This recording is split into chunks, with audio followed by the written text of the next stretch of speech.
রাজধানীর পশ্চিম রাজাবাজারে নিজ বাসায় খুন হয়েছেন জামায়াত নেতা আনোয়ারুল্লাহ। ভোর রাতে বাসায় গ্রিল কেটে দুই যুবক ঢুকে হত্যার পর ৮ ভরি স্বর্ণ ও নগদ ৫ লাখ টাকা নিয়ে পালিয়ে যায়।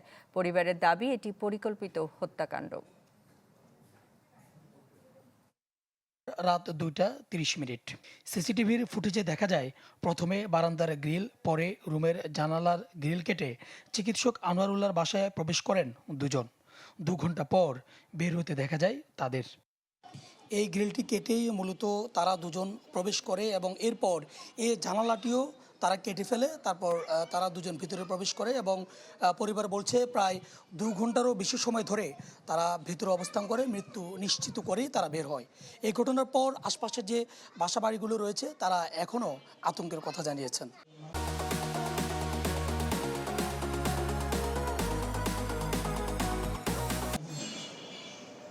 আমাদেরও তো একটা রিস্কের ব্যাপার স্যাপার আছে না, অনেক ব্যাপার। এইটি যদি হইতে পারে তো এইটাও তো কোনো ব্যাপার না। রাজাবাজারের এই বাসার দোতলায় থাকতেন আনোয়ার এবং তার স্ত্রী। পরিবার জানায়, খুনিরা ভেতরে প্রবেশ করে তাদের দুজনের হাত পা বেঁধে আনোয়ারের মৃত্যু নিশ্চিত করে। লুট করেন ৮ ভরি স্বর্ণ ও নগদ ৫ লাখ টাকা। পরিবারের দাবি, এটি নিছক চুরি নয়, বরং পরিকল্পিত হত্যাকাণ্ড। আমি লাভ দিয়ে উঠতে আইসা পরে দিয়ে আসলাম গেটের সামনে, আসার পরে দিয়ে মানুষ জড়াই আছে আর পুলিশ জন আছে। আর পুলিশ জনে বলতেছে কি এখানে ঢোকা যাবে না। ওনাকে যখন মারে তখন বলে যে তোকে এখন মেরে ফেলবো, কালেমা পড়। তো ফুফা বলতেছে আমি কালেমা পারি, আমার কালেমা আমি পড়তে পারবো। এই কথা বলে এরপর একটু পানিও খাইতে দিচ্ছে। মানে ওনারা একদম মৃত্যু নিশ্চিত করে তারপরে এরা বাইর হয়েছে। হোমিও চিকিৎসার পাশাপাশি জামায়াতের রাজনীতির সাথে জড়িত ছিলেন নিহত আনোয়ার। এই ঘটনায় তার রাজনৈতিক সহকর্মী ও প্রতিবেশীরা সুষ্ঠু তদন্তের দাবি করেন। যে ঘটনা ঘটেছে এটাকে আমরা নিঃসন্দেহে একটা হত্যাকাণ্ড বলতে পারি। গ্রিল কেটে ঢুকে যাচ্ছে, কিন্তু আমাদের সরকার, আমাদের প্রশাসন বা এলাকাবাসী যারাই আছে কেউ কোনো টেরই পাচ্ছে না।